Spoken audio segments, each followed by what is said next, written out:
Bye. Good evening students, कैसे हो सब लोग? Good evening Good ma'am. evening, ma'am. Good evening, ma'am. So let me first introduce myself. I am Gitakshi Arora and currently I am pursuing Masters in Pharmaceutical Chemistry from Punjab University, Chandigarh. And I am a medicinal chemistry tutor at Pharma Minds Institute. ठीक है, मैंने अपनी introduction दी, अब थोड़ा आप लोगों के बारे में जानते हैं। जस्ट 1-2 मिनट ही लूंगी मैं, देन हम स्टार्ट करेंगे। तो क्या आप चैट बॉक्स में बता सकते हो कहाँ कहाँ से हो आप लोग सब, so that I can get an idea कि जो ऑडियंस आ रही है वो कहाँ कहाँ से। नाम तो आप सबके पता चल रहे हैं। Okay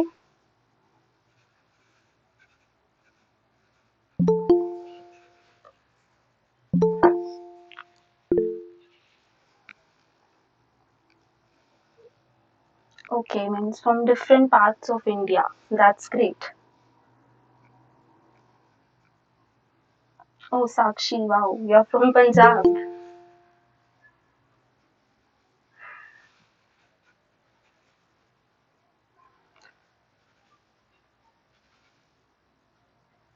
That's great. तो आप लोगों की प्रेपरेशन कैसे चल रही है? आई होप अब तो सबने स्टार्ट कर दी होगी।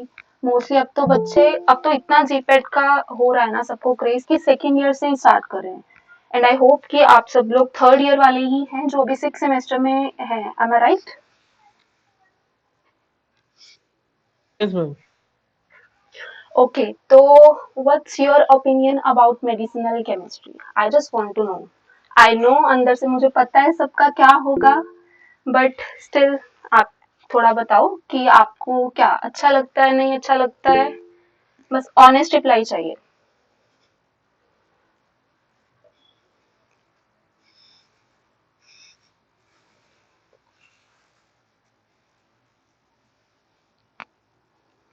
हाँ प्रशांता, सबको ही डर लगता है। Oh wow Supreet, you loved it, that's really great. Pawan Kumar, you can't skip it. अभी आप स्किप कर भी दोगे ना, देखो अगर आप जीपैट के लिए करोगे ना तो नाइपर के लिए आपको करना ही पड़ेगा। बिना मेडिकेम के आप नाइपर क्वालिफाई नहीं कर सकते हो।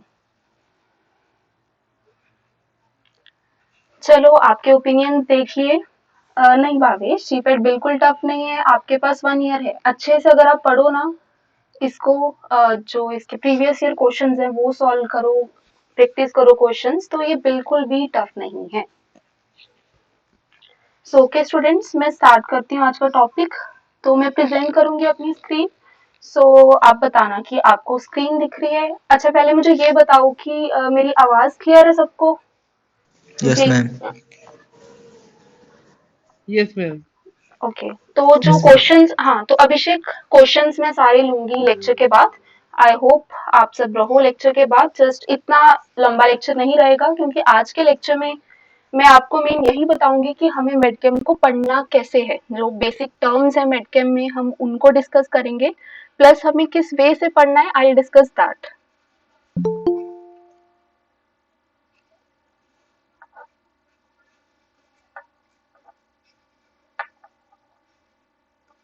या Shaikh, I am starting.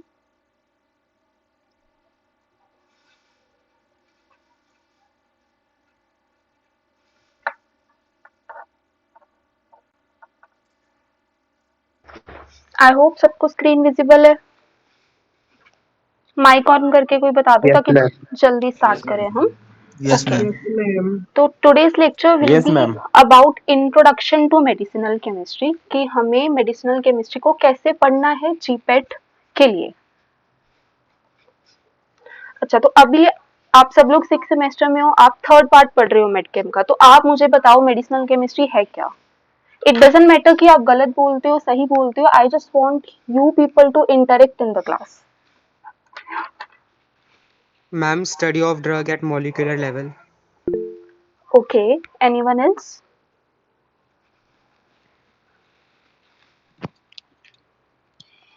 Ma'am, medicinal chemistry is a branch of science.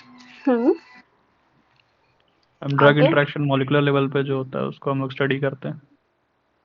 Okay, बोल तो आप सब ठीक रहे हो, बट मेन जो मेडिसिनल केमिस्ट्री में क्या है वो आप ma'am ma'am structural biology, activity relationships are ma'am structure के साथ जो बायोलॉजिकल एक्टिविटी है उसका जो रिलेशनशिप है वो हम हाँ, मेडिसिनल केमिस्ट्री अगर में हम मेजर करते डिफाइन हैं। करें ना मेडिसिनल केमिस्ट्री और pharmaceutical chemistry is the chemistry discipline concerned with the design, development and synthesis of pharmaceutical drugs. जो आप कह रहे हो ना मॉलिक्यूलर लेवल पे, वो आता है या फिर स्ट्रक्चर एक्टिविटी रिलेशनशिप जो आप लोगों ने बोला वो आता है डिजाइन में, कि अगर हमें पता होगा कि जो हमारा टारगेट है उसकी स्ट्रक्चर क्या है, देन उसकी स्ट्रक्चर के अकॉर्डिंग हम अपना ड्रग डिजाइन करेंगे, फर्स्ट थिंग। सेकेंड, उसकी सिंथेसिस करना, या फिर ये तो हुआ कि अगर हम कोई नया ड्रग बना रहे हैं। सेकेंड चीज क्या मेडकेम में आती है, एक तो हो गया सिंथेसिस ऑफ न्यू ड्रग्स, दूसरी आती है रीमॉडलिंग, कि जो ऑलरेडी ड्रग्स हैं, या मैं सिंपल लैंग्वेज में बोलूं तो उनको मॉडिफाई करना, उनकी modification. It all comes under medicinal chemistry. तो ये हो गई इसकी डेफिनेशन। देन आता है कुछ इंपॉर्टेंट टर्म्स जिनका आपको पता होना चाहिए मेडकेम में। अब देखो, हम जब भी कोई चैप्टर पढ़ते हैं, इधर फार्माकोलॉजी में ही लगा लो, आप सबके आई नो फेवरेट है, सो आई ट्राई कि मैं आपको हमेशा मेडकेम फार्माकोलॉजी के साथ रिलेट करके पढ़ाऊं, ठीक है। तो जब भी हम कोई चैप्टर पढ़ते हैं तो उसमें हमें क्या देखने को मिलता है, एक prototype, just a minute, then उसके आगे कोई भी क्लास है उसका एक प्रोटोटाइप होगा, देन उसके आगे एनालॉग्स बने होंगे जिसमें कुछ मॉडिफिकेशंस होंगी।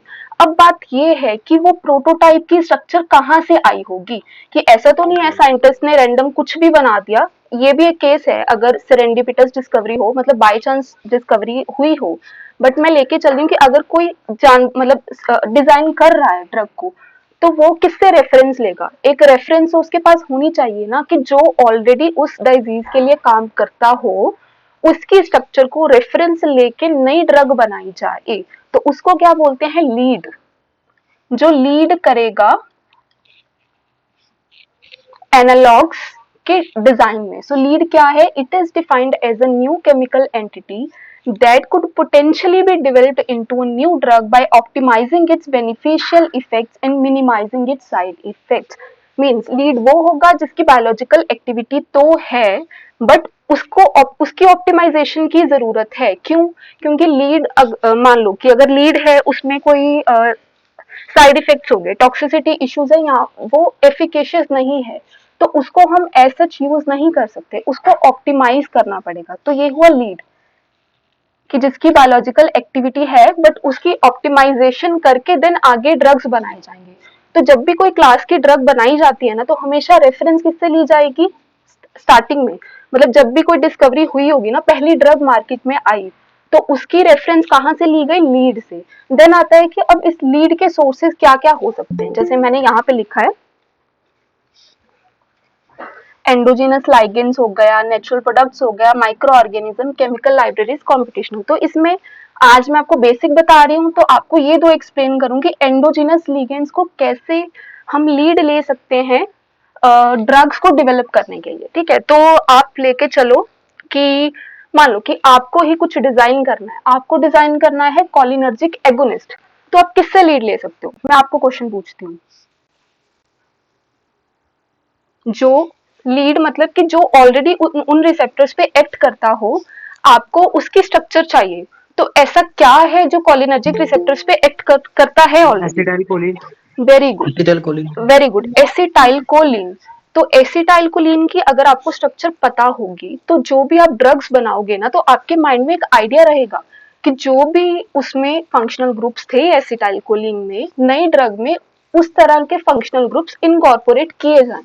तो ऐसे ही अगर आपको सेरोटोनर्जिक रिसेप्टर के लिए कोई ड्रग बनानी है, तो आप सेरोटोनिन से ले सकते हो। डोपामिन एगोनिस्ट बनाने हैं तो आप सॉरी डोपामिन जो डोपामिन की स्ट्रक्चर को एज रेफरेंस ले सकते हो। देन आता है नेचुरल प्रोडक्ट्स। अब ये तो हो गया कि आप नेचुरल प्रोडक्ट्स में क्या होगा, कि जैसे एग्जांपल लूं मैं मॉर्फिन की, तो मॉर्फिन क्या था, एक उनको लीड मिला कि मॉर्फिन का एनाल्जेसिक एक्शन आ रहा है, तो क्यों ना उसके स्ट्रक्चर को रेफरेंस लेके कुछ नए मॉलिक्यूल्स बनाए जाएं। देन आता है माइक्रो ऑर्गेनिजम्स। ऐसे नेचुरल प्रोडक्ट्स में बहुत सारी एग्जांपल्स आएंगी, एक तो मॉर्फिन हो गई, दूसरी मैं आपको भी दे देती हूँ कोकेन की। जैसे लोकल एनेस्थेटिक आप बहुत सारे पढ़ते हो, तो सबकी स्ट्रक्चर की रेफरेंस कहाँ से ली गई थी? कोकेन से। देन आता है माइक्रो ऑर्गेनिजम्स, जैसे एंटीबायोटिक्स हो गई, तो उनका सोर्स क्या रहता है? Micro organism. केमिकल लाइब्रेरीज के जो ऑलरेडी इस्टेब्लिश हैं लाइब्रेरीज, उनसे, हाँ very good, penicillin, that's a good example, तो उनसे एज अ रेफरेंस लेना। देन कॉम्पिटिशनल मेडिसिनल केमिस्ट्री की हम मींस सॉफ्टवेयर्स का यूज करके डिजाइन करेंगे नए मॉलिक्यूल्स को। सॉफ्टवेयर का यूज कैसे करके कि मान लो आपको टारगेट, जिस टारगेट के लिए आपको ड्रग बनाना है ना, उसकी आपको स्ट्रक्चर पता है उस टारगेट की, तो सॉफ्टवेयर क्या करता है, उस स्ट्रक्चर के कॉम्प्लीमेंट्री आपको एक स्ट्रक्चर देगा, मींस उसके कॉम्प्लीमेंट्री फंक्शनल ग्रुप्स जिस स्ट्रक्चर में प्रेजेंट होंगे ना, वो आपको देगा, जिससे आप डिजाइन कर सकते हो एक नया मॉलिक्यूल। तो जैसे जैसे हम आगे चल के पढ़ेंगे ना, अभी मैंने आपको इन जनरल बता दिया, बट जैसे हम स्पेसिफिक क्लासेस पढ़ेंगे ना, तब मैं आपको बताऊंगी कि हाँ कैसे इस क्लास का लीड इनमें से किस मींस कहाँ किस सोर्स से लिया गया था। देन आता है लीड, मैंने आपको बता दिया, जिससे हम एनालॉग्स बनाएंगे। देन आता है कि एक ड्रग के लिए उसमें क्या प्रॉपर्टीज रहनी चाहिए। तो एक साइंटिस्ट थे जिन्होंने एक रूल दिया जिसको बोलते हैं लिपिंस्की रूल्स ऑफ 5। तो उसके अकॉर्डिंग क्या था कि ड्रग लाइकलीनेस के लिए उस मॉलिक्यूल का जो मॉलिक्यूलर वेट है वो होना चाहिए less than 500 Dalton's, log P less than 5, जो हाइड्रोजन बॉन्ड डोनर्स हैं वो लेस देन 5 और बॉन्ड एक्सेप्टर्स लेस देन 10। तो बॉन्ड डोनर्स क्या होते हैं? Some of NH and OH, mean जो हाइड्रोजन बॉन्डिंग के लिए हाइड्रोजन को देंगे, और हाइड्रोजन बॉन्ड एक्सेप्टर्स क्या होते हैं कि जो सिंपल नाइट्रोजन एंड ऑक्सीजन, कि जो हाइड्रोजन बॉन्डिंग के लिए हाइड्रोजन किसी दूसरे एटम से लेंगे। ठीक है, तो ये क्लियर है सबको लिपिंस्की रूल ऑफ 5? अभी तक बताओ। मैम रिपीट कर दीजिए एक बार। ओके, तो लिपिंस्की रूल ऑफ 5 क्या है? जैसे मैंने आपको बताया कि लीड से आपको रेफरेंस लेनी है और आपको ड्रग बनाना है, ठीक है, तो उसके लिए उस ड्रग में क्या जो फीचर्स है ना कॉमन होने चाहिए, वो है कि उसका molecular weight less than 500 Dalton's होना चाहिए, जो लॉग पी वैल्यू है it should be less than 5, और जो हाइड्रोजन बॉन्ड डोनर्स हैं लेस देन 5, और hydrogen bond acceptors less than 10। तो ये है लिपिंस्की रूल ऑफ 5, जो डिपिक्ट करता है कि कोई मॉलिक्यूल ड्रग तभी बनेगा अगर उसमें ये फीचर्स होंगे। तो अभी क्लियर है जिसको भी डाउट था? Yes ma'am. ओके, अब क्वेश्चन ये है कि इसका नाम क्यों पड़ा लिपिंस्की रूल ऑफ 5? रूल्स तो 4 हैं, तो इसको क्यों बोला लिपिंस्की रूल ऑफ 5? पता है किसी को? अभी 5 के मल्टीपल है। Very good. क्यों पढ़ा? क्योंकि कभी हमारे माइंड में आ सकता है मे बी 5, या तो इन सब रूल्स में 5 होता, या तो ये 5 रूल्स होते तब इनको बोला, बट जितने भी ये है ना इनमें नंबर्स अगर आप देखो 505, 5 एंड 10, ये सब मल्टीपल्स हैं 5 के, तो इसको बोल दिया लिपिंस्की रूल ऑफ 5। ये बहुत इंपॉर्टेंट है, जीपैट नाइपर दोनों में काफी बार क्वेश्चन आ चुका है। कंफ्यूज किस में करते हैं? लेस देन की जगह आपको मोर देन कर दिया, या फिर ये बॉन्ड डोनर्स या फिर बॉन्ड एक्सेप्टर्स में कंफ्यूज कर दिया कि मान लो आप दे दिया बॉन्ड डोनर्स, उन्होंने बोल दिया 5 लेस देन होने चाहिए, और sorry bond acceptor less than 5 and bond donors less than 10। तो आपको हमेशा याद रखना है कि कोई देना कम पसंद करता है और लेना ज्यादा, तो डोनर लेस देन 5 और एक्सेप्टर लेस देन 10। अभी क्लियर है ना सबको? तो अभी हमने समझ लिया लीड। जो मैं मेन आपको समझाना चाह रही थी कि लीड से नए ड्रग्स की स्ट्रक्चर कैसे डेवलप की जाती है। तो अब लीड है मान लो, उससे हमने नया ड्रग बनाया, तो ये क्वेश्चन आता है ना कि ऐसा क्या, मतलब ऐसे तो नहीं है कि रैंडम उसमें कुछ भी चेंज कर दिया, तो उसका कुछ एक सिस्टमेटिक वे में वो चलते होंगे। तो मेन जो फर्स्ट चीज देखी जाती है ना कि उस लीड की स्ट्रक्चर में कौन से ऐसे इंपॉर्टेंट फंक्शनल ग्रुप्स हैं। इंपॉर्टेंट फंक्शनल ग्रुप्स का यहाँ पे मतलब है कि वो फंक्शनल ग्रुप्स जो कि रिसेप्टर के साथ इंटरेक्शन में इन्वॉल्व होंगे, तो उन ग्रुप्स को क्या बोल देते हैं? फार्माकोफोर। रिपीट करती हूँ मैं, फार्माकोफोर क्या है? The pharmacophore of a drug molecule is that portion of the molecule containing essential functional groups that directly interact with the receptor active site।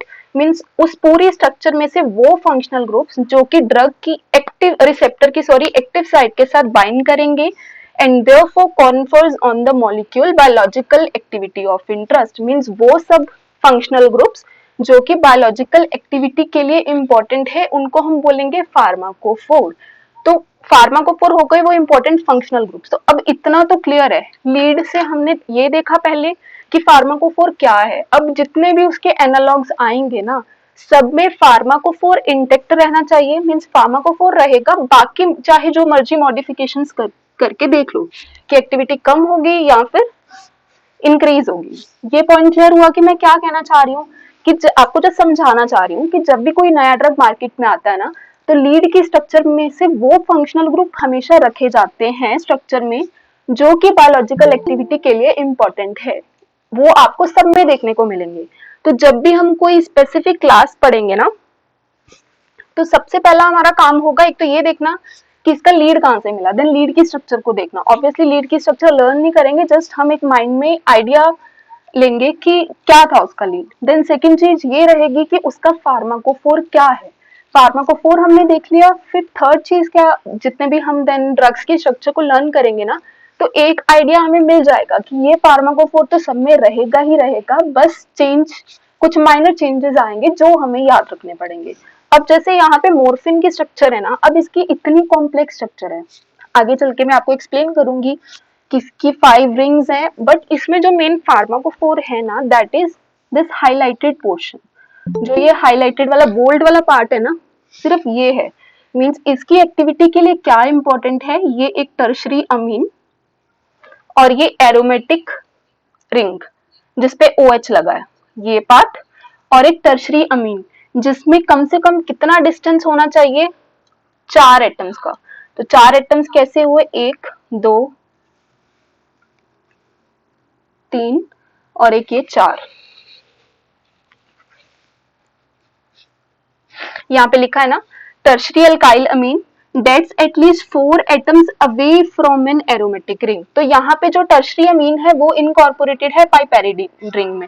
तो जब हम ये चैप्टर पढ़ेंगे ओपियोइड एनाल्जेसिक्स, तो जब हम इसके एनालॉग्स देखेंगे ना, तो सब में ये चीज कॉमन रहेगी कि एरोमेटिक रिंग जिसपे OH लगा है वो होनी चाहिए और टर्शरी अमीन रहना चाहिए जिसमें दोनों की सेपरेशन में डिस्टेंस कम से कम 3 या 4 एटम्स का होना चाहिए, 3 to 4 एटम्स का। ये क्लियर हुआ कि फार्माकोफोर क्या है। अब ये जो पार्ट्स हैं वो क्यों इंपॉर्टेंट हैं एक्टिविटी के लिए, जैसे मैंने आपको बताया कोई भी ड्रग है वो इंटरेक्ट करता है रिसेप्टर के साथ, मतलब बाइंडिंग शो करेगा, क्योंकि रिसेप्टर किससे, मोस्टली रिसेप्टर्स किससे बनते हैं, प्रोटीन से, और प्रोटीन्स किनसे बनते हैं, अमाइनो एसिड्स। तो अमाइनो एसिड्स में आयनिक पार्ट भी होगा, जो हाइड्रोफोबिक पोर्शंस हैं वो भी होंगे, और हाइड्रोजन बॉन्ड डोनर्स एक्सेप्टर्स भी होंगे। तो क्या होगा, केमिकल बॉन्डिंग्स इन्वॉल्व होंगी। तो जैसे ये देखो मॉर्फिन का स्ट्रक्चर है ना, ये मैंने आपको इसका फार्माकोफोर बोला था जो हाईलाइटेड है।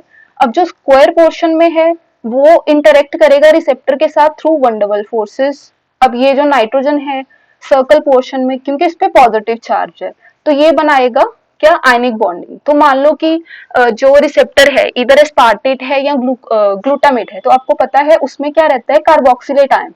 तो सिंपल अगर मैं लिखूं तो ये इसका हुआ नेगेटिव चार्ज और इसका पॉजिटिव चार्ज, तो दोनों इंटरेक्ट करेंगे, ठीक है। और दूसरी चीज हुई ये OH इंटरेक्ट करेगा थ्रू हाइड्रोजन बॉन्डिंग। तो ये दिखाने का यहाँ मतलब आपको ये था समझाना कि इसलिए इसको फार्माकोफोर बोला, क्योंकि ये बॉन्डिंग में इन्वॉल्व थे रिसेप्टर के साथ, इसलिए इस पोर्शन को फार्माकोफोर का नाम दिया हमने। देन आता है कि अब फार्माकोफोर से हमें चलना है, अब हमें फार्माकोफोर पता चल गया क्या है, अब हम लीड मॉडिफिकेशन कैसे करें। ये तो मैंने आपको बता दिया कि फार्माकोफोर तो रहेगा ही रहेगा। देन जो हम चेंजेस कर सकते हैं, या फिर जब मेडिसिनल केमिस्ट स्ट्रक्चर्स बनाते हैं ना, डेवलप करते हैं, तो वो कैसे चेंजेस करते हैं। ऐसा तो नहीं है कुछ भी चेंज कर दिया। तो जो मेन मेथड्स है ना लीड मॉडिफिकेशन के, वो क्या है, फर्स्ट है होमोलोगेशन ऑफ एल्काइल चेन और ऑल्टरेशन ऑफ चेन ब्रांचिंग। कि या तो होमोलोगेशन मींस या तो चेन को बड़ा किया या छोटा किया। अगर सिंपल लैंग्वेज में बोलूं, अगर मान लो मिथाइल था, उसकी चेन बढ़ा के देख ली कि क्या एक्टिविटी पे कोई इफेक्ट हो रहा है या नहीं। फिर आते हैं ऑल्टरेशन ऑफ चेन ब्रांचिंग, कि मान लो एक स्ट्रक्चर में लीनियर चेन थी और दूसरे में उसको ब्रांच करके देख लिया, ये सब अभी आप हेडिंग देख लो, आगे चल के मैं आपको बताती हूँ, इनका एक्सप्लेन करती हूँ विद एग्जांपल्स। देन आता है ऑल्टरेशन ऑफ स्टीरियोकेमिस्ट्री, कि मान लो एक ड्रग जो लीड था या फिर एक ड्रग का आर आइसोफॉर्म है, उसकी देन एस करके देख ली क्या एक्टिविटी पे कोई चेंज आ रहा है या नहीं। दूसरा क्या किया जा सकता है, design of fragment of lead molecule, कि जो लीड है ना उसको फ्रेगमेंटाइज कर दिया, मींस बॉन्ड डाइसेक्शन किया, उसको छोटा करके देखा कि मान लो कोई कॉम्प्लेक्स स्ट्रक्चर थी तो उसको छोटा किया, क्या छोटा करने से उसकी एक्टिविटी पे इफेक्ट आएगा या नहीं। मेन ये चीज याद रखनी है कि फार्माकोफोर हमेशा रखना है हमें, कोई भी स्ट्रक्चर बनाएंगे तो। देन आता है alteration of inter atomic distances with in the pharmacophoric group, ये मैं आपको एग्जांपल के साथ एक्सप्लेन करती हूँ। तो फर्स्ट आता है ऑल्टरेशंस इन एल्काइल चेन, चेन लेंथ वाली के एग्जांपल जो मैंने आपको होमोलोगेशन का बताया। तो देखो ये मॉर्फिन की स्ट्रक्चर है, इसमें 5 टोटल रिंग्स हैं, रिंग ए, रिंग बी, रिंग सी, रिंग डी जो पाइपेरिडीन वाली, और रिंग ई। अब जो मैंने आपको बताया था ना टर्शरी अमीन, मींस ये नाइट्रोजन पे मिथाइल लगा था। अब साइंटिस्ट ने क्या करके देखा कि चलो इस मिथाइल ग्रुप को चेंज करके देखते हैं, होमोलोगेशन करके देखते हैं और देखते हैं एक्टिविटी पे क्या फर्क पड़ेगा। तो इन्होंने क्या देखा कि अगर तो मिथाइल होता तो एनाल्जेसिक एक्टिविटी ही थी, बट जैसे ही इस मिथाइल को उन्होंने बड़ा किया ना और कार्बन्स डाले तो उसकी एनाल्जेसिक एक्टिविटी कम हुई और एगोनिस्ट एक्टिविटी थी जो कम हुई और एंटागोनिस्ट एक्टिविटी बढ़ गई। तो जिससे उनको एक माइंड में आइडिया मिल गया कि अगर एंटागोनिस्ट एक्टिविटी बढ़ानी है ना तो नाइट्रोजन पे बल्कीनेस कर दो। तो जब हम ओपियोइड एनाल्जेसिक्स पढ़ेंगे ना तो हम देखेंगे कि जितने भी एंटागोनिस्ट होंगे ना, नॉरफिन वगैरह या फिर नैलोक्सिन वगैरह, उन सब में क्या होगा कि बेसिक स्ट्रक्चर बाकी सेम रहेगी, मॉर्फिन की तरह, चेंज आएगा इस नाइट्रोजन पे, इंस्टेड ऑफ मिथाइल वहां पे बल्कीनेस ज्यादा होगी, मींस कोई बड़ा ग्रुप लगा होगा। तो ये होगा होमोलोगेशन। फिर आता है दूसरा, और क्या किया जा सकता है, ब्रांचिंग का। तो ये देखो ये है फिनोथायाजिन कैटेगरी की ही दोनों ड्रग्स हैं, एक है प्रोमिथाजिन और एक है प्रोमाजिन। तो चेंज कहाँ पे आ रहा है, यहाँ पे जो प्रोपाइल है 1 2 3 वो है ब्रांच फॉर्म में, यहाँ पे लीनियर है। सिंपल इतना चेंज करने से इनकी जो हुआ क्या, यहाँ पे ब्रांच फॉर्म में प्रेजेंट है प्रोपाइल और यहाँ पे लीनियर फॉर्म में प्रेजेंट है। तो हमेशा याद रखो कि ब्रांचिंग से क्या होता है, लिपोफिलिसिटी कम हो जाती है। तो लिपोफिलिसिटी जब कम हुई ना तो ट्रिपल बी पे लिपोफिलिसिटी कम हुई और ट्रिपल बी वो क्रॉस नहीं कर पाएगा तो उसका सीएनएस पे एक्शन कम होगा। तो ये as promethazine is not used as antipsychotic, बल्कि जो प्रोमाजिन है जिसमें एक लीनियर चेन है वो यूज होता है प्रोमाजिन एज एंटीसाइकोटिक। रीजन क्या है, जैसे यही है कि यहाँ पे ब्रांचिंग थी और यहाँ पे क्या है, स्ट्रेट चेन, जिसके कारण लिपोफिलिसिटी ज्यादा है। देन एक मैंने आपको बोला था और क्या किया जा सकता है चेंज करने के लिए, variation in inter atomic distances. तो ये देखो यहाँ पे जो फार्माकोफोर है ना वो है ये 2 क्वाटर्नरी नाइट्रोजन्स। अब उन्होंने क्या करके देखा कि चलो बीच वाला डिस्टेंस चेंज करके देखते हैं और देखते हैं एक्टिविटी पे क्या फर्क पड़ेगा। तो ये ड्रग का नाम है डेकामिथोनियम। 1 2 3 4 5 6 7 8 9 और 10, टोटल 10 कार्बन हैं बीच में। तो डेकामिथोनियम जो है वो क्या है, एनएम रिसेप्टर ब्लॉकर है, और ये क्या है, हेक्सामिथोनियम जिसमें बीच में 6 कार्बन हैं, ये क्या है, एन ब्लॉकर। तो देखो ये डिस्टेंस चेंज करने से एक्टिविटी पूरी चेंज, एक एन पे एक्ट कर रहा है, दूसरा कर रहा है एन पे। अब एक और चीज आती है ऑल्टरेशन ऑफ स्टीरियोकेमिस्ट्री, की स्टीरियोकेमिस्ट्री को चेंज करके देख लिया कि एक्टिविटी कम हो रही है बढ़ रही है। अब थैलिडोमाइड का नाम सबने सुना है ना, कोई माइक ऑन करके बता दो, थैलिडोमाइड डिजास्टर पता है ना सबको, और Yes, क्या है क्यों हुआ था डिजास्टर ये? मैम वो मॉर्निंग सिकनेस के लिए प्रेग्नेंट लेडीज को दिया जाता था, तो उसमें फोकोमेलिया नाम का एक एडवर्स इफेक्ट दिखा गया था। फोकोमिलिया Fetus जिसको मैम बोला था। मैम उसमें शायद वो था ना कि मतलब जो बेबीज होते हैं उनके हैंड्स नहीं थे, हैंडीकैप थे वो। हाँ वेरी गुड, फोकोमिलिया बोलते हैं। बट क्वेश्चन ये है कि थैलिडोमाइड जो है उसने इतना बड़ा डिजास्टर कॉज किया, तो क्यों? आपको पता होगा थैलिडोमाइड ऑप्टिकल एक्टिविटीज अभी भी यूज हो रहा है, तो उसका क्या रीजन है कि पहले उसने इतना बड़ा डिजास्टर कॉज किया और अब भी उसको यूज किया जा रहा है? पहले तो ये बताओ, पता है किसी को किस में यूज हो रहा है? अभी येलो वाला यूज कर रहे हैं। हाँ अभी लेप्रोसी में यूज होता है शायद। हाँ, very good, leprosy, lepra reaction आपने पढ़ा होगा, जब भी आप पढ़ोगे ना केडीटी में देखना, लेप्रा रिएक्शन के ट्रीटमेंट के लिए थैलिडोमाइड दिया जाता है, या फिर एंटी कैंसर, अभी रिसर्च चल रही है, as a anti cancer agent भी इसको दिया जाता है। तो जो मैं मेन रीजन आपको बताना चाह रही हूँ वो ये था कि जो डिजास्टर कोज किया था ना, वो कौन सा था? स्टीरियो आइसोमर था एस वाला, एस की वजह से था। तो उन्होंने क्या सोचा, उस टाइम पे ना रेसमिक मिक्सचर यूज किया जाता था जिसमें आर और एस फॉर्म दोनों थी। जो एक्शन आ रहा था, मतलब उसका जो फार्माकोलॉजिकल एक्टिविटी थी ना, वो थी due to R isomer, but जो साइड इफेक्ट्स आ रहे थे वो आ रहे थे एस आइसोमर की वजह से।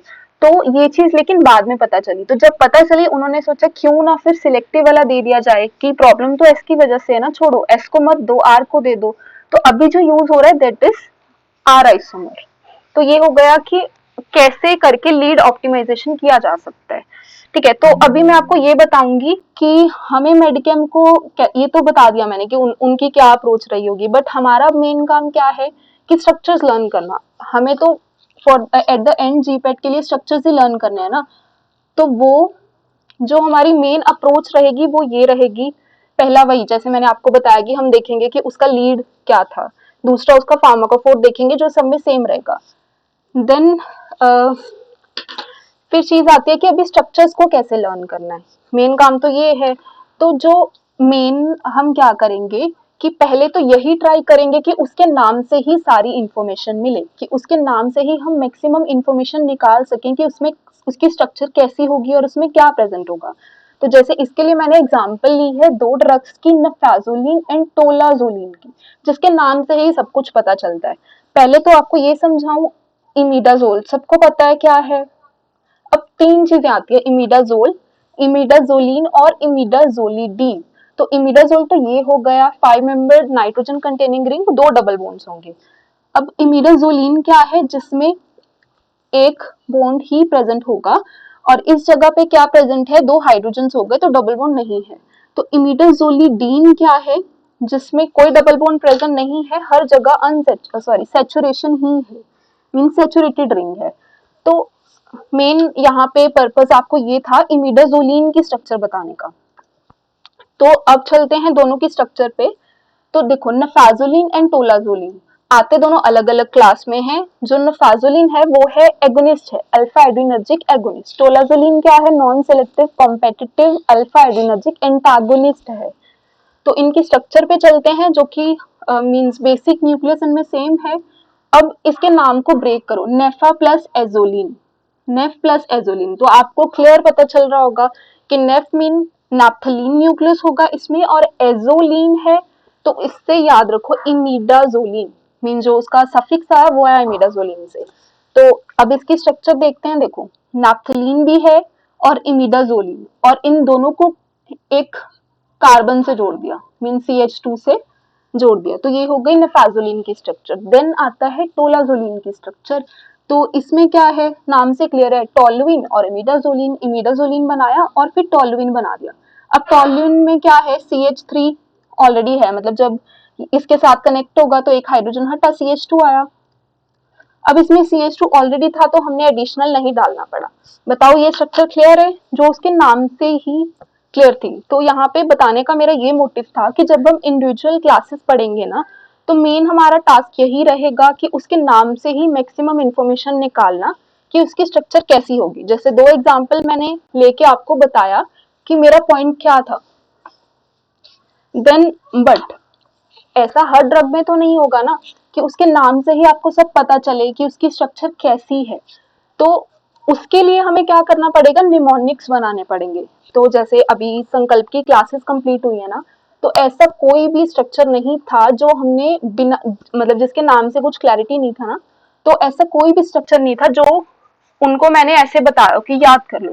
मतलब हर उस हर ड्रग का निमोनिक था, जिससे उन्होंने याद रखा कि इसकी स्ट्रक्चर क्या होगी। तो इजी होगा आपके लिए भी ऐसे पढ़ना। तो जैसे प्रेजोसिन है, अब इसके नाम से कुछ नहीं पता चल रहा क्या है, तो इसके लिए एक निमोनिक है क्यों पीऊं मैं फेंटा। तो फेंटा एज आई डोंट लाइक, तो मैंने उससे ही निमोनिक बना लिया क्यों पीऊं मैं फेंटा। तो क्यू से हुआ क्विनाजोलिन। क्विनाजोलिन न्यूक्लियस क्या होता है, जिसमें जैसे क्विनोलिन है ना, एक नाइट्रोजन होगी, तो क्विनाजोलिन में दो नाइट्रोजन रहते हैं, मतलब एक पिरिमिडिन रिंग होगी इंस्टेड ऑफ पिरिडिन। क्यू से हुआ क्विनाजोलिन। पीयू, पीयू से पी से हुआ पाइपराजिन, तो पाइपराजिन बना लिया। ये देखो, पहले क्विनाजोलिन आया स्ट्रक्चर में, पीयू से पाइपराजिन आया, फिर है मैं से है मीथेनोन। मीथेनोन क्या है, CH2 C double bond O। मीथेनोन ये होता है ना, CH2 डबल बॉन्ड O। तो यहाँ पे हाइड्रोजन की जगह ये दो ग्रुप्स लगे हैं, तो ये हो गया मीथेनोन। फेंटा से क्या, फ्यूरान। तो इसी तरह पूरी स्ट्रक्चर में हमने देख लिया क्या रिंग्स है। तो एडिशनल जो चीजें याद रखने वाली थी वो वही थी कि इस पे मिथॉक्सी लगा और अमाइनो लगा। बताओ क्लियर हुआ कि मैं आपको क्या कहना चाह रही हूँ कि हम किस तरह से स्ट्रक्चर्स को आगे चल के लर्न करेंगे हर चैप्टर में। Yes ma'am. सिर्फ एक को ही क्लियर है क्या? तो देखो, जो मेन फ्लो रहेगा ना कोई भी चैप्टर करने का, वो मैंने आपको बता दिया। पर ऐसा नहीं है कि जब हमारी क्लासेस स्टार्ट होंगी तो हम डायरेक्ट मैं आपको चैप्टर पढ़ाना शुरू कर दूंगी। तो जो मेन रहेगा वो क्या रहेगा, क्योंकि अभी आपके पास टाइम है काफी, तो अप्रोक्स 1 ईयर, राइट। तो हम क्या करेंगे कि जो 1 वीक होगा वो हम लगाएंगे बेसिक्स पढ़ने में, मीन्स आईयूपीएसी नोमेनक्लेचर। अभी मैंने आपको कोई आईयूपीएसी नेम नहीं बताया, अगर बताती तो आप लोग कंफ्यूज हो जाते और मेडिकेम से और ही डरते। इजी क्या ही लगता आपको। तो मेन मोटिव ये रहेगा कि फर्स्ट वीक में हम बेसिक्स क्लियर करेंगे, क्योंकि हम देखो +1 +2 में इसके पढ़ते थे आईयूपीएसी नोमेनक्लेचर वगैरह, बट क्या, और हमें बी फॉर्म में पढ़ाया भी नहीं जाता था कि ठीक है आपने पढ़ा है। बट दिक्कत की बात क्या है कि हमने बेसिक्स पढ़ा होता था, हमने उनको मेडिकेम में कभी इम्प्लीमेंट नहीं किया था, राइट। तो मेन उस हफ्ते में ये रहेगा कि आपको एक बार बेसिक रूल बता के इन जनरल मैं इम्प्लीमेंट करना सिखाऊंगी मेडिकेम में। मीन्स एग्जाम्पल्स हम सिंपल लेने के बजाय मेडिकेम वाली ड्रग्स की लेंगे, उसमें आपको स्ट्रक्चर नहीं लर्न करनी होगी, सिंपल उनका आईयूपीएसी नेम बनाना सीखना है आपको। और एक हफ्ते में ये होगा, मीन जितने भी हेट्रोसाइक्लिक केमिस्ट्री वाले हेट्रोसाइक्लिक ड्रग्स रहेंगे सारे वो, plus pyro compounds plus fuse ring system वाले कंपाउंड्स होंगे, हम उसमें कवर करेंगे। देन एक लेक्चर रहेगा जिसमें हम जितनी भी रिंग्स के नाम है ना, मैं आपको बताऊंगी जो कि ड्रग्स में मोस्टली पाए जाते हैं। मतलब जितने भी ड्रग्स हम पढ़ेंगे, एक एक रिंग जिनमें रहेगी ना, नाम नहीं देखेंगे कि ये ड्रग, ये जो रिंग है वो किस ड्रग में है, सिंपल उसमें आपको रिंग्स के नाम समझाऊंगी। कि जैसे अभी मैंने आपको क्विनाजोलिन बताया ना, तो ऐसे ही जितनी भी रिंग्स आ रही हैं ड्रग्स में, तो उसको हम एक लेक्चर में उनकी स्ट्रक्चर्स देख लेंगे, ताकि आगे चल के जब हम ड्रग्स में पढ़े तो हमें उनकी स्ट्रक्चर पता हो। देन उसके बाद से एक हफ्ता इसमें लगा के देन हम चैप्टर वाइज स्टार्ट करेंगे, जिसका मैंने आपको फ्लो बताया कि हमारा यही रहेगा कि उसका लीड देखना, फिर उसका प्रोटोटाइप, फिर उसके एनालॉग्स में देखना क्या क्या मॉडिफिकेशंस है।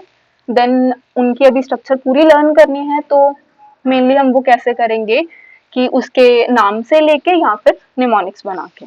तो ये था आज का लेक्चर जो मेरी तरफ से था। अभी आपको कुछ डाउट हो तो आप पूछ सकते हो।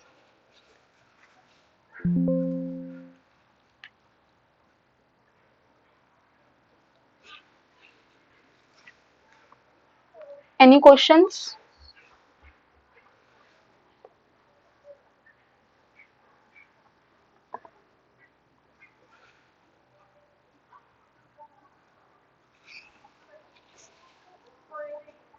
क्लियर हुआ आपको सब जो मैंने बताया?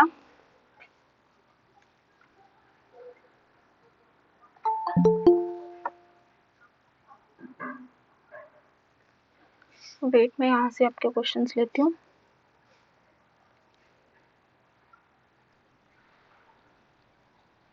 Hello ma'am. हेलो, हाँ जी बोलिए।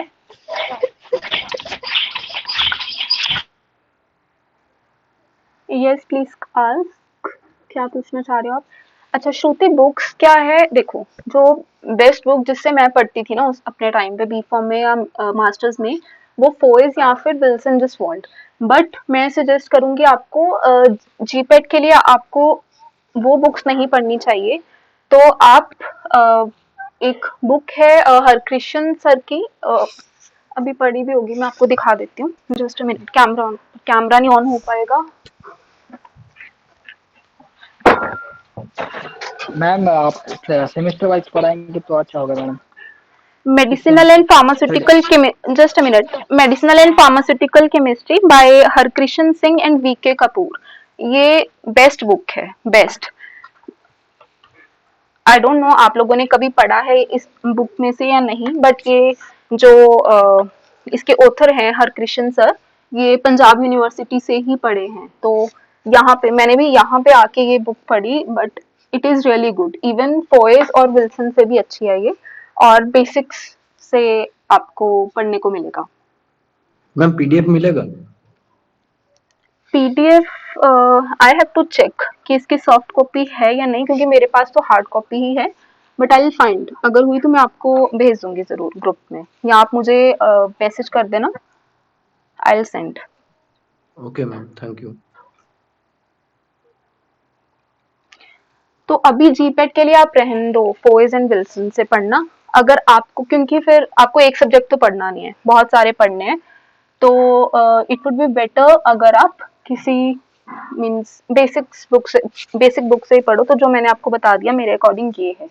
और आप कह रहे थे सेमेस्टर वाइज पढ़ाना ज्यादा सही रहेगा, तो आप बताना कि आप कौन से सेमेस्टर में हो, जिसने अभी ये क्वेश्चन पूछा था या सजेस्ट किया था। रेहान, आज का जो टॉपिक था ना, वो तो जब हम मेडकेम स्टार्ट करते हैं ना, मीन जब आपने फोर्थ सेमेस्टर में आता है ना मेडकेम पार्ट 1, हाँ, तो उसमें मे बी आपके टीचर्स ने आपको पढ़ाया होगा इंट्रोडक्शन टू मेडकेम में।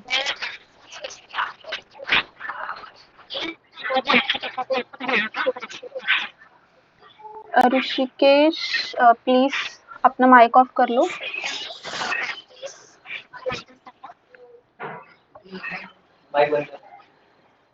हाँ, आज का बेसिक था कि हमें पढ़ना कैसे है, देन इनको हम इम्प्लीमेंट करेंगे। ऋषिकेश अपना प्लीज माइक ऑफ करो।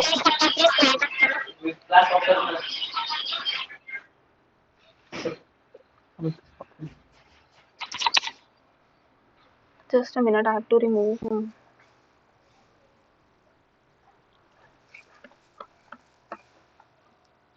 हाँ, इफ यू गाइस वांट कि आपको एक मैं चैप्टर पढ़ा के भी दिखा दूं, तो आप बता सकते हो, हम उसका भी एक डेमो लेक्चर रख लेंगे, मीन्स और ऐड कर देंगे, जिसमें आपको एक चैप्टर कोई भी ले सकते हैं जो इम्पोर्टेंट हो जीपेट के लिए।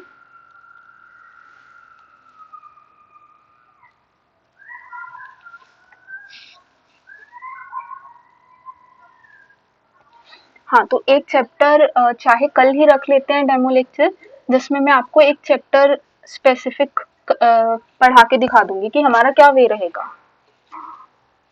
सबसे छोटा वाला लेना पड़ेगा, क्योंकि अगर मैंने बड़ा पकड़ा तो वो एक दिन में कवर नहीं होगा, और तो इट वुड बी बेटर कि हम कोई छोटा टॉपिक ही पकड़े और जो इम्पोर्टेंट भी हो। केमोथेरेपी बेस्ट रहेगा मैडम। कौन सा? केमोथेरेपी। हाँ, कीमोथेरेपी भी हो सकता है, बट कीमोथेरेपी में ये है कि जैसे मैंने आपको बताया ना कि हम आज के लेक्चर में जो मेन ये था कि प्रोटोटाइप से एनालॉग्स, तो उसमें मैं कोई ऐसा भी चैप्टर लेना चाहती हूँ कि जिसमें मेन ये हो कि प्रोटोटाइप एक ही क्लास हो, मतलब क्योंकि जो है ना आपका कीमोथेरेपी, उसमें अलग अलग केमिकल क्लासेस आती हैं, मीन्स एक केमिकल क्लास का एक ही ड्रग रहेगा। और वो कीमोथेरेपी यूट्यूब पे भी अपलोडेड है, जो मैंने संकल्प में पढ़ाया था, आप उसमें भी देख सकते हो। तो मेरे, हाँ सुप्रीत, मैं लोकल एनेस्थेटिक का सोच रही हूँ, क्योंकि उसमें ये है कि ऑलमोस्ट सब ड्रग सेम है, बस हमें ये याद रखना है कि मॉडिफिकेशंस कहाँ है। Excuse me ma'am.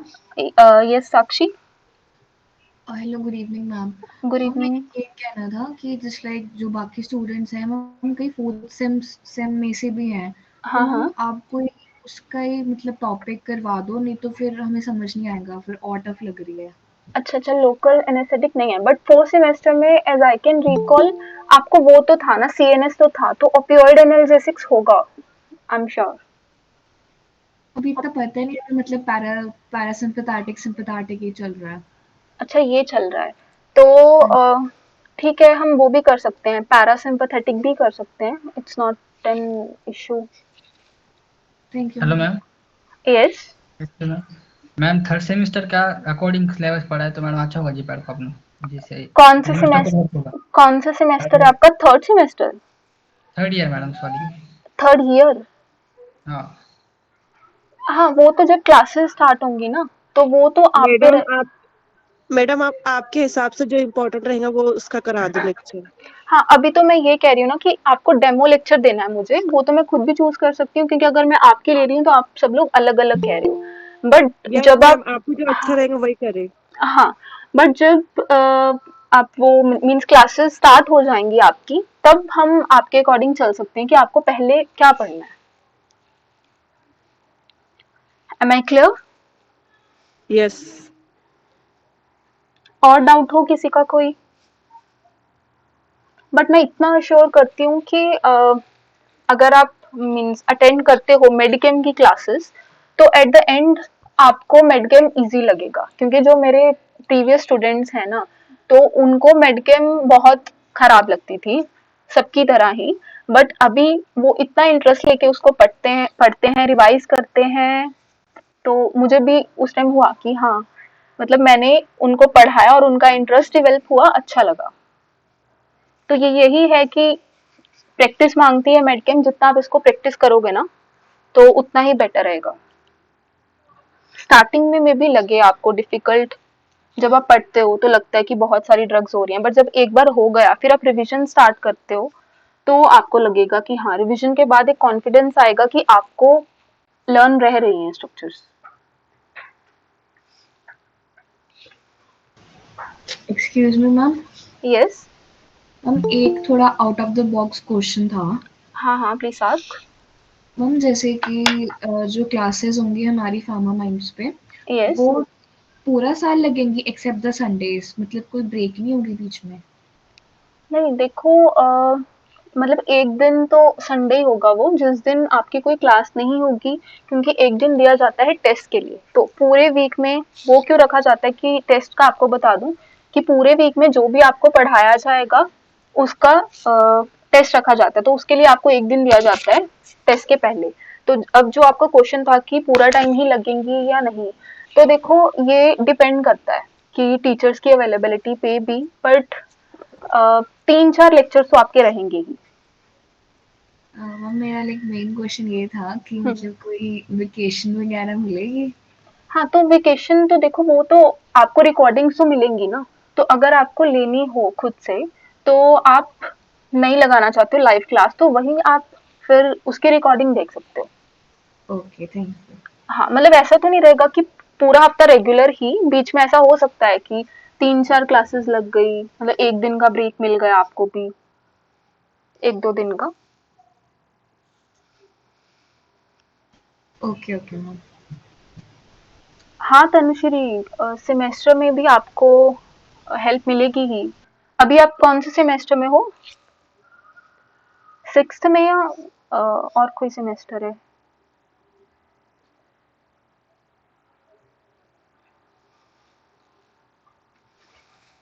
श्रुति, वीके कपूर की सॉफ्ट कॉपी मुझे चेक करनी पड़ेगी, आप बाय भी कर सकते हो, इतनी एक्सपेंसिव नहीं है ये बुक मेरे अकॉर्डिंग, बट ये बहुत अच्छी बुक है। आई विल ट्राई कि अगर मैं इसकी सॉफ्ट कॉपी ढूंढ पाऊँ तो। पीयूष, लीड क्या है और प्रोटोटाइप? लीड वो है जिससे रेफरेंस ली गई, और उस रेफरेंस से लेके, उस रेफरेंस को लेके जो पहला ड्रग बनाया गया ना, वो है प्रोटोटाइप। देन प्रोटोटाइप से आगे बनते हैं एनालॉग्स, कि उसकी मॉडिफिकेशन की गई।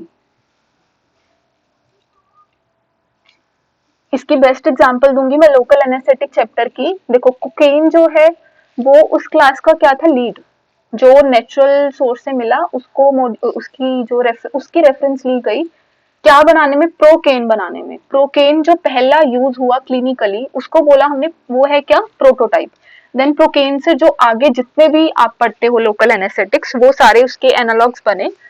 तो हाँ, वो कहाँ से बने? प्रोटोटाइप से देन फर्दर।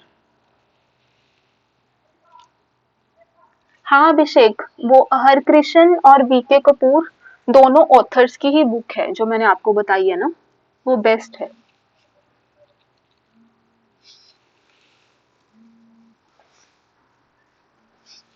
और डाउट हो किसी को पूछ सकते हो, कुछ भी जीपेट रिलेटेड, मेडकेम या chemistry overall related, anything. Yes Kuldeep. Sorry, ma'am. Ma'am, I am recently joined in this meeting. Ma'am, okay, when we start our lectures? Lecture देखो इसके स्टार्ट होंगे अब मार्च, जो मेडकेम है वो आई ट्राई कि मार्च एंड तक स्टार्ट हो जाए। Or have any platform or producing just link? नहीं, तब जब हम करेंगे लेक्चर्स लेंगे देन एप्लीकेशन पे ही होगा। आप डाउनलोड करना फार्मामाइंड्स ऐप, Okay. हाँ उस पे ही लेंगे। अभी कुछ बच्चों ने उसको इंस्टॉल नहीं किया हुआ, फॉर दिस रीजन हमें गूगल मीट से लेना पड़ता है। Okay, ma'am. Ma'am, हाँ have our हाँ हाँ special WhatsApp group. Maybe they having give me as a particular okay. आपको notification. From where you get the link to join this Mainly, class? okay. No no, I am asking Ma'am, recently I have joined on a Dbatu WhatsApp group. Which group? Dbatu. Okay, I'm sharing my number here in the chat Okay. box. You can message me. I'll share that link with you. Okay. Okay, ma'am. Please.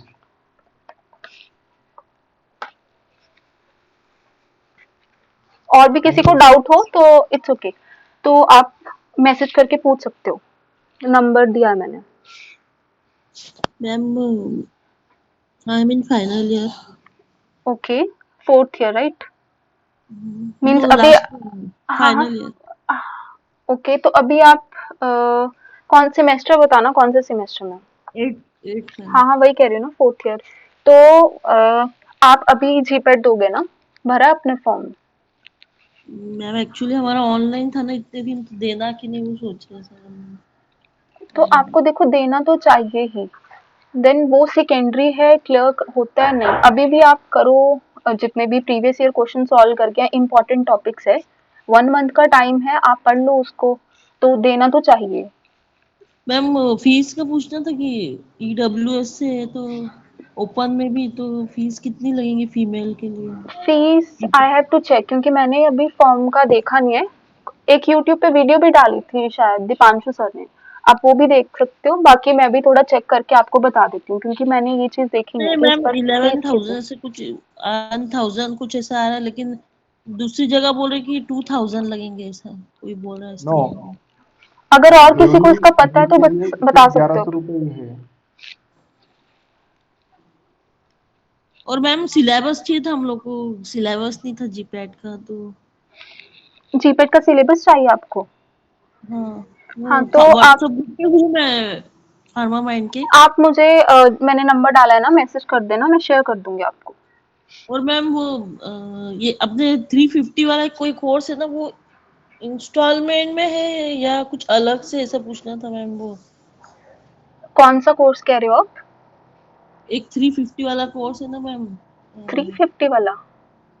हाँ इसके three बारे में hundred हाँ हाँ 400 का कि 300 का एक कोर्स है मैम, लाइव लेक्चर्स भी उसमें। नहीं, 300 का तो नहीं होगा वो। आप हाँ मुझे उसका स्क्रीनशॉट लेके भेज देना कि आप कौन से वाले कोर्स की बात कर रहे हो। प्राइस से क्योंकि मुझे क्लियर नहीं हो रहा, एज वो फार मुझे पूछना आई था मैम रिमेम्बर कि अपने 300 का जो कोई नहीं है। इंस्टॉलमेंट वाला कोर्स है या फिर वो कुछ अलग से है कुछ हाँ ऐसा।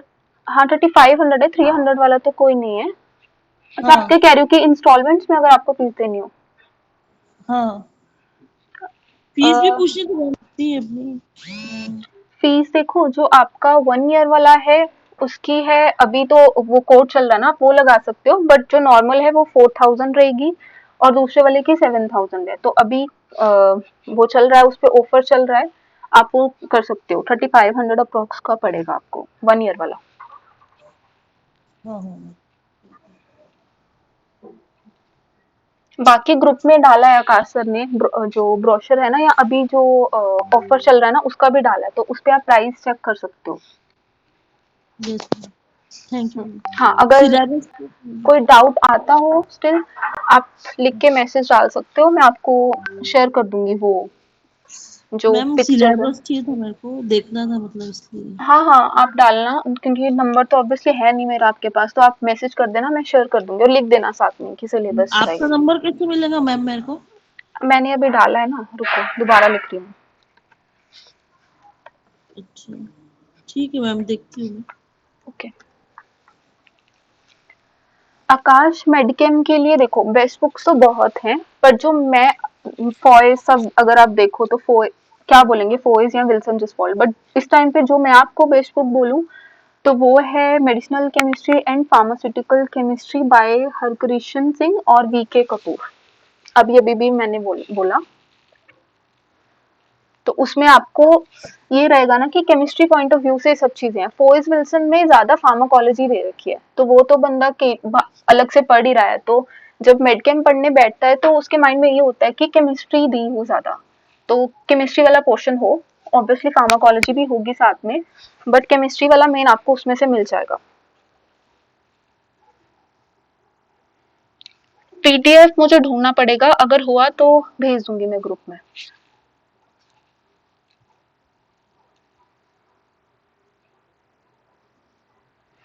रेहान, अगर आपने लेक्चर अच्छे से अटेंड किया हो तो मैंने आपको बताया कि इसका यही है। देखो, पहली चीज आपने बोला कि कैसे पढ़ें, तो जो मैंने आपको बताए वेस। दूसरी चीज लेक्चर में कि निमोनिक्स बनाओ, प्लस उसके नाम से ही याद रखो, मेन चीज याद रखो उसमें हेटेरोसाइक्लिक रिंग कौन सी है। अब जो चीज आपने बोली कि भूल रहा है, तो भूलने के लिए देखो रिवीजन ही है।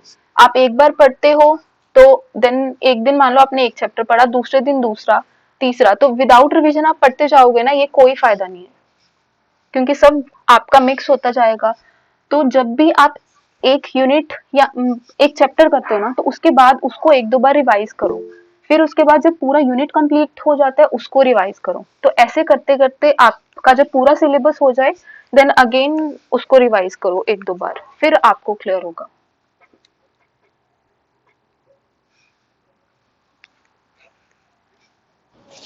मैम ये जीपैट का फॉर्म भरने की लास्ट डेट इस मंथ की 6 है क्या?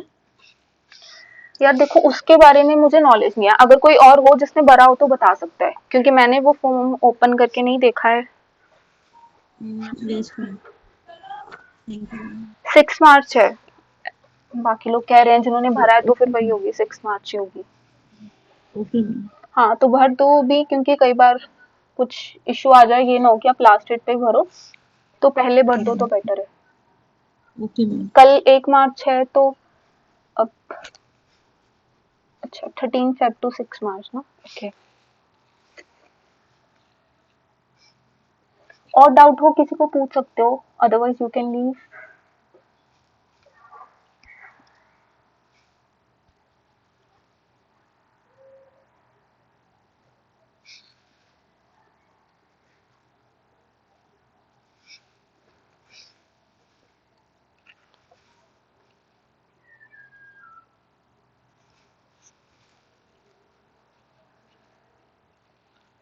Arin, thank you for attending.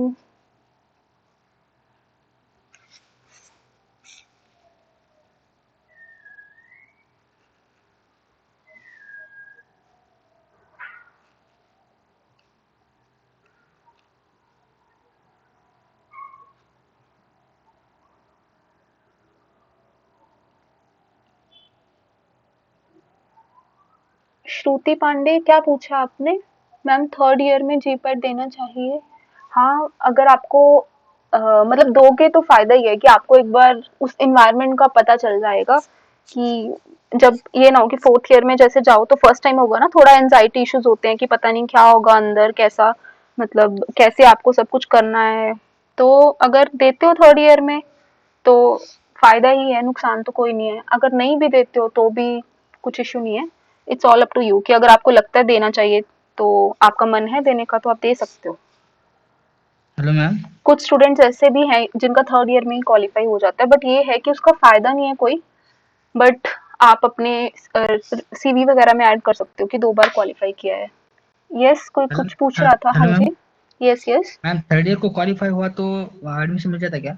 नहीं नहीं, थर्ड ईयर के बेसिस पे नहीं मिलता है एडमिशन, आपको फोर्थ ईयर में जब क्वालिफाई हो ना तभी मैम उसी रिपीट के से बेसिस पे मिलता है। फिर रिपीट से देना पड़ता है क्या आपको एग्जाम? हाँ हाँ हाँ, रिपीट देना पड़ेगा आपको दोबारा फिर से। Thank you. ओके, क्योंकि कुछ कॉलेजेस में भी हो जो थर्ड ईयर वाला ले लेते हो, बट जो अच्छे कॉलेजेस है ना, जैसे नाइपर हो गया, पंजाब यूनिवर्सिटी हो गया, आईसीटी मुंबई, वो रिसेंट वाला ही मांगते हैं। रिसेंट वाला मीन्स जो आपने फोर्थ ईयर में दिया हो, थर्ड ईयर वाला नहीं।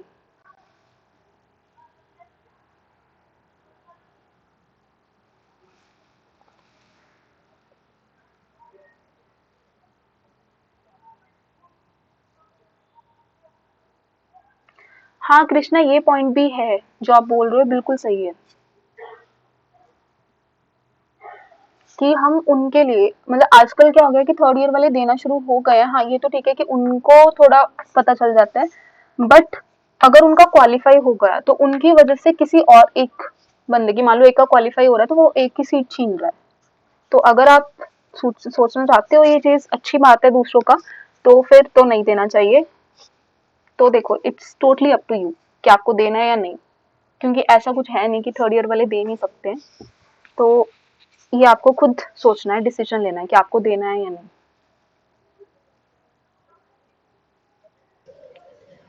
Ma'am yes. after after logging over to the laptop we cannot able to see notes, ma'am. Note section. So you can Yes, ma'am. message Akash sir about this. He can help you. You have number of him, na? Yes, ma'am. Okay, okay. You can message him directly. Other students are also facing this issue or not? Yes, ma'am. Okay, But so ma'am, there is option.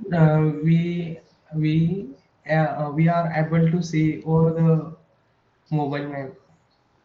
okay, so one thing we'll do is we will like record a short video that how to access the application on laptop and upload it on YouTube. Then I think it will be a great help for you guys. Okay. I'll tell him to do that. Okay, no worries.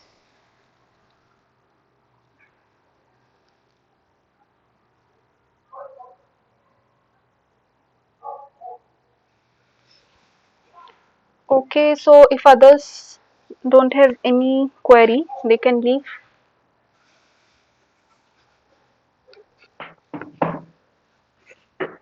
Hello ma'am. Yes. Ma'am मेरा एक common doubt है। हाँ ma'am हाँ. मैं अपने college में ma'am single student हूँ जो मैम एग्जाम की तैयारी कर रहा है। तो Okay. मैम एक डाउट रहता है कि मैं हमेशा मतलब बैचलर स्टडी करना बेटर रहता है या ग्रुप स्टडी? अगर मैम ग्रुप स्टडी करना है तो मैम ऑनलाइन मतलब कुछ प्लेटफॉर्म है जहाँ पर हम आपस में मतलब क्वेश्चनिंग वगैरह कर सकते हैं आपके आपके माइंड के अंदर? देखो कार्तिक, आपने कोर्स अभी लिया है या नहीं लिया है? मैम लूंगा वैसे मैं 2.0। हाँ, अगर आप ले रहे हो ना तो देखो, अगर आपके क्लासमेट्स आपके साथ नहीं ग्रुप स्टडी कर रहे हैं तो वहाँ पे आपकी ग्रुप स्टडी हो जाएगी, क्योंकि हमारे एक तो रहता है ऑफिशियल ग्रुप जिसमें ऑफिशियल इन्फॉर्मेशन आती है, प्लस एक ग्रुप बनता है डिस्कशन वाला जिसमें सब स्टूडेंट डिस्कशन करते हैं। तो उसमें आप ग्रुप स्टडी कर सकते हो। मीन्स उसमें हर रोज जो अभी चल रहा है ना संकल्प वाला, उसमें स्टूडेंट्स करते हैं, मीन्स डेली कोई भी टॉपिक पढ़ते हैं, फिर उसको डिस्कस करते हैं, उसके क्वेश्चन सॉल्व करते हैं।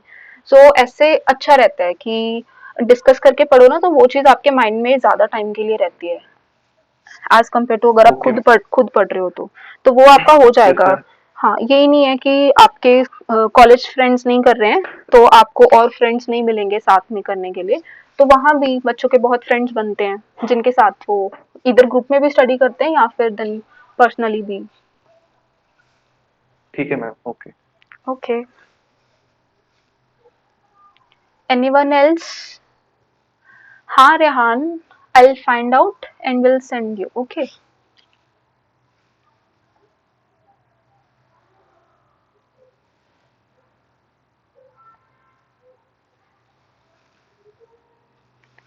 I'll try to share in the group if I'll find.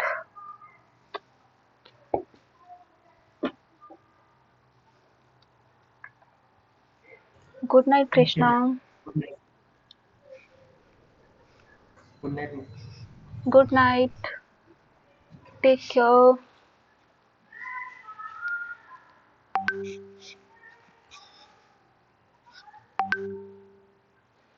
I hope I can leave if others don't have any doubt. There's 4 people remaining.